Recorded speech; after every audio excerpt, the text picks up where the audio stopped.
ওই যে আবারও সেই ঘুরে ফিরে একটাই কথা বলতে হবে, দেবদা কিভাবে এতটা টাইম ম্যানেজমেন্ট করেন। একদিকে দাদাগিরি, তারও আগে হচ্ছে দেশু 7, কারণ দেবদা এবার নিজে পরিচালকের আসনে। তারপরে দেব শুভশ্রী জুটি, দেবদা এই সিনেমার নায়ক।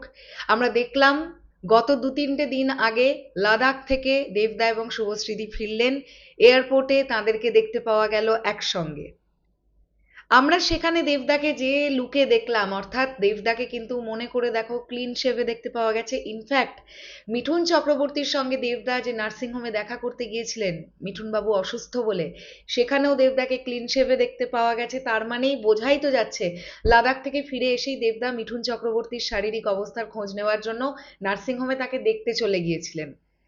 তারই মধ্যে সোশ্যাল মিডিয়ায় একটি ছবি ভাইরাল হয়ে গেল, যেখানে দেখতে পাওয়া যাচ্ছে ইন্ডিপেন্ডেন্স উইকে, মানে জাস্ট কামিং শনিবার, মোস্ট প্রবাবলি কামিং শনিবারই আমরা দাদাগিরিতে এই এপিসোডটা দেখতে পাবো, যেটা পড়ছে 15ই অগস্ট।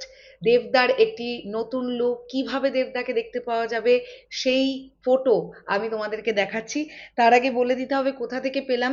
দেব ফ্যান ক্লাব আসানসোলের তরফ থেকে 11 ঘন্টা আগে এই ছবিটা পোস্ট হয়েছে, আমি তোমাদের জাস্ট দেখিয়ে দিচ্ছি। এই হচ্ছে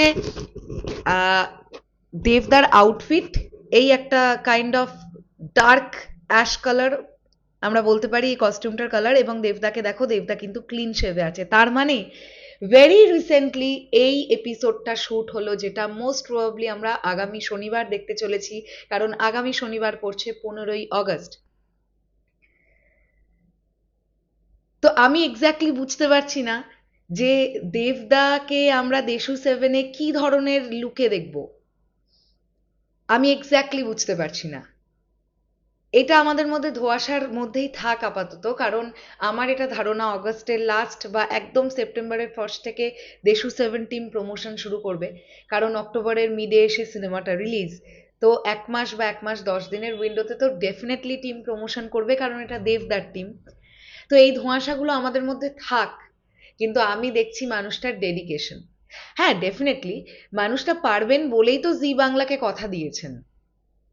দেবদার নিজের প্রতি ওই কনফিডেন্সটা আছে যে ডেডিকেশন বা তার শরীরকে তিনি কতটা খাটাতে পারেন কাজকে ভালোবেসে, সেই সমস্ত দিক চিন্তা ভাবনা করেই কিন্তু দেবদা দাদাগিরির হোস্ট হিসেবে এসেছেন বা জয়েন করেছেন।